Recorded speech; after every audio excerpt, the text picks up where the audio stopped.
Apart from Peri, who was your favourite companion? Well, there are different answers that I will answer, because after Nicola, the person I'm closest to of all the companions is Louise Jameson, who's a very good and dear friend of mine. So Leela, I think Leela would have been a very interesting companion for the Sixth Doctor, because anything more different than the Sixth Doctor, than this ravening savage who goes around stabbing people, it's hard to imagine. So for that reason, I'm going to say Louise. Nicola? My favourite companion. I think for comedy reasons, having met her, Amy, Karen Gillan and I should work together, because she's like up here and she could literally rest her elbow on my head for comedy reasons. I'm quite close to Louise as well. She's a lovely person. And so the thing is now that when you ask this question, and we've been meeting each other for 30 years, it's all coloured by who we know and who we've grown to love and who we've become close to. Katie Manning and I, for the first time ever, did a panel together in Los Angeles, and we had members of the audience crying with laughter, and we got off the stage and she said, "We have to work together, we've got such chemistry." And she's adorable, Katie, isn't she? Katie Manning, yeah. So I'm sort of good friends with all of the Doctor's companions. I think it would be great for us all, certainly all the old companions, to all get together and work in some bizarre story where we all had to work with the Doctors, which of course we do on Big Finish and have done in The Light at the End to celebrate the 50th. So we are lucky that we all still get to see each other and work together. And of course Katie Manning was the first companion that I remember. So I do have particular fondness for Jo.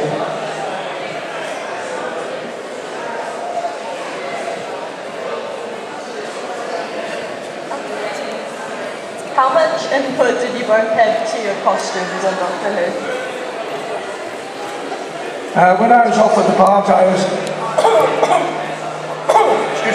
I was asked what I would like to wear. I described almost exactly what Christopher Eccleston got. I thought the Doctor would probably, if he had half a brain, wish on occasion not to draw too much attention to himself, to be able to blend into the background. So I thought a long black coat would be perfect. That is not what I got. John Nathan Turner's vision was of a man who had absolutely no taste whatsoever, and boy was he right. Pat Godfrey, the designer, was asked to come up with a totally tasteless costume.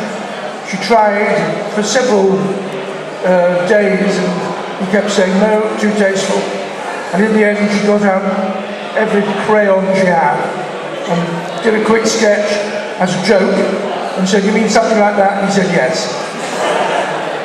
I was on the inside looking out, so you had the problem, not me. The plus for me, after all these years of finding my costume a burden which I had to endure, was that when the toys came out, the little figurines of the Doctors, young children like colourful things. So my figure sells more than anybody else's. Result at last.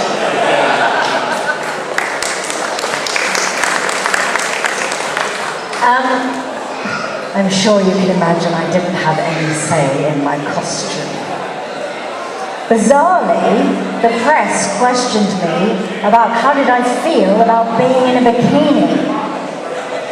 And I said, well, I would have felt pretty stupid trying to swim in a three-piece suit. Bizarrely, I did not have a problem with bikini because it was for swimming.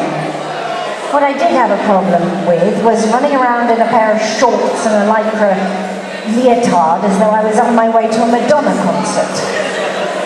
Not really what I wanted to be fighting monsters in or running away from anyone in. because I also had them paired with ridiculous shoes. When I did all my endless auditions for Peri, I wore jeans and big baggy university sweatshirts because I thought as a student, a university student, that's probably what I would be in. And I felt very comfortable in that as the character. But as you know, I wore a costume that was quite a long way away from that. But I do have one particular story which sort of reflects, in a way, what Colin was saying, that this was very much JNT's version of what he thought was sexy, and I thought it was completely unsexy. About 2 weeks after I'd left the show, John's personal assistant, Sarah Lee, was getting married, and she'd invited us to the wedding. And I went to the wedding, and as I stepped into the reception room, and there was John Nathan Turner, and there was Gary down there, and they went, "Oh my goodness, you look amazing! Have you lost a lot of weight?" And I said, "No, I just know how to dress myself." So I think that was probably how I felt about my costume. I thought it was pretty hideous and utterly ridiculous, given the fact that there must have been an enormous wardrobe in the TARDIS, that anyone who was as bright as Peri would have actually chosen those costumes. But that's something you had to kind of skate over, really. But thank you for the question. The Hobbits are coming! Oh, yes. The Hobbits are coming! The dwarves, yeah. Okay, so if I give a huge round of applause to Nicola Bryant, Colin Baker.